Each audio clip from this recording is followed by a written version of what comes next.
Bismillahirrahmanirrahim. Wa idha ja'aka alladhina yu'minuna bi ayatina faqul salamun alaykum kataba rabbukum ala nafsihi rahmah. Tamassaktu bil islami la bil madhahibi wa lastu ila ghairi al kitabi bidhahibi. Wassalatu wassalamu ala rasulillahi sallallahu alayhi wasallam. Tusikilize klipu hii uone namna gani wale wanaojinasibisha na Uislamu ukafiri wao ulivyokuwa mkubwa. Wanaongea kwa niaba ya Uislamu wakati wao si Waislamu. Sababu kimsikia mtu anazungumza haya ambayo utayasikia hapa, haya si ya Kiislamu. Hayo mambo ni ya kikafiri. Na ndio maana tuisikilize kwanza alafu tutarudi. Kwa mfano Diamond kazaa na mwanamke A, mtoto wa kike, basi ni damu yake kabisa, mtoto wake damu yake kabisa. Lakini kisheria sasa anaweza kamuoa. Kwa mujibu wa sheria kabisa anamuoa mtoto wake wa nje ya uzinifu. Anamuoa kwa mujibu wa sheria ya dini. Anamuoa. Sheria ya dini imeruhusu kwa sababu ni mtoto wa nje ya zina. Ni mtoto wa nje ya ndoa, kwa maana ni mtoto wa zinaa.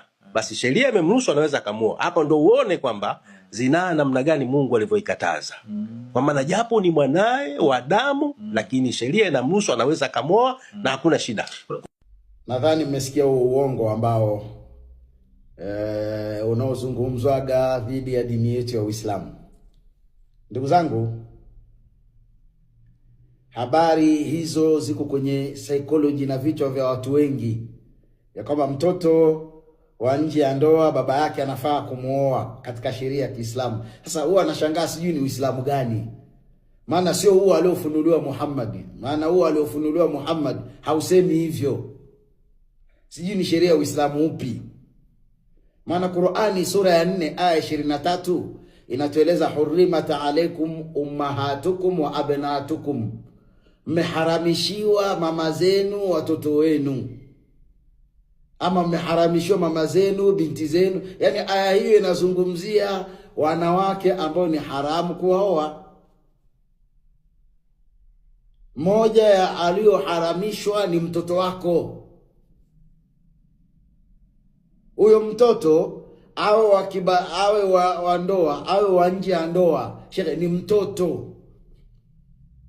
Huyo mtoto wa nje ya ndoa sio mtoto wako. Qur'ani katika sura ya 35 aya 18 inatueleza wala taziru waziratu wizra ukhra. Hakuna anayebeba dhambi ya mtu mwingine.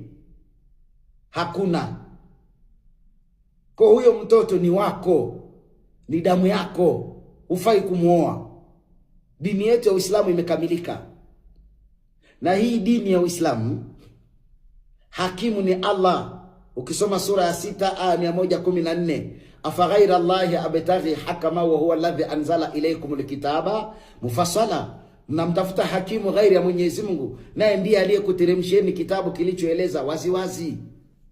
Hakimu ni Allah. Dini yetu imeshakamilika. Hayo mambo ya kipuuzi hayo ya kuanza kusema sheria ya Kiislamu inaruhusu kumuoa, ni sheria ya Uislamu upi? Ukisoma sura ya 4 aya 136 inatueleza ya ayyuhalladhina amanu, enyi mlokubali ufunuo wa Muhammad, aminu billahi wa rasulihi, muaminini Mwenyezi Mungu na mtume wake, wal kitabi alladhi nazala ala rasulihi, iaminini Qur'ani iliyofunuliwa kwa mjumbe wake Muhammad, wal kitabi alladhi anzala min qablu, aminini pia vitabu vilivyotangulia kabla ya Qur'ani.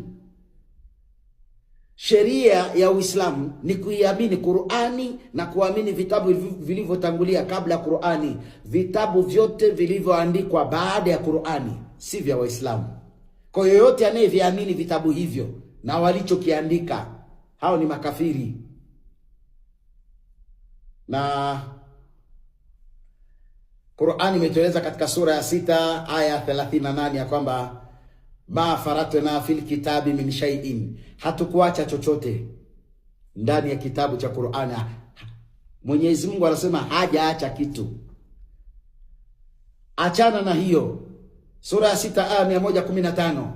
Watammat kalimatu rabbika sidqa wa adila la mubadila likalimati wa huwa samiun alim. Yametimia maneno ya Mola wako mlezi kwa ukweli na uadilifu. Ndani ya Qur'ani nzima hakuna mahala tumeamriwa sisi Waislamu kuoa watoto wetu, iwe wa ndoa iwe wa nje ya ndoa, wote ni watoto. Kwa hiyo binti yako huwezi kumuoa. Ndio maana tunapokuambieni ya kwamba iaminini Qur'ani inatosha kwa Muislamu, na si mimi bali Qur'ani yenyewe inasema inatosha. Ukisoma sura ya 16 suratul Nahl aya 89, wanazalna alayka alkitaba tibyanan likulli shay'in wa huda wa rahmatan wa bushra lilmuslimin. Tumekuteremshieni kitabu kinachoeleza kila kitu. Sasa sijui kama hawa jamaa wanaposikia Qur'ani inaeleza kila kitu, alafu wao wanasema sio kila kitu kimo ndani ya Qur'an. Tumsikilize Mungu au tuwasikilize hao wapuuzi? Tumekuteremshieni kitabu kinachoeleza kila kitu. Ni uongofu. Qur'ani ni uongofu. Qur'ani ni rehma. Qur'ani ni bishara kwa Muislamu. Ndugu zangu, hawa wanaozungumza habari hizi za kwamba unatakiwa umuoe mtoto wako, hawa si Waislamu. Muislamu ni yule anayemwamini Allah. Muislamu ni yule ambaye anaamini katika dini yake hakuna madhehebu wala akida. Yoyote aliyomo kwenye madhehebu, huyo ni kafiri. Dini ni Uislamu, akida ni Uislamu, dhehebu ni Uislamu. Ukimsikia mtu anakuambia mimi ni manhaji salafi, mimi ni ansari sunna, mimi ni shia, mimi ni ismailia, mimi ni bohora, mimi ni ahmadia, mimi ni ibadhi, wale si Waislamu. Wanajinasibisha na Uislamu, kiuhalisia sio Waislamu, ni makafiri. Kitabu cha Waislamu ni Qur'ani.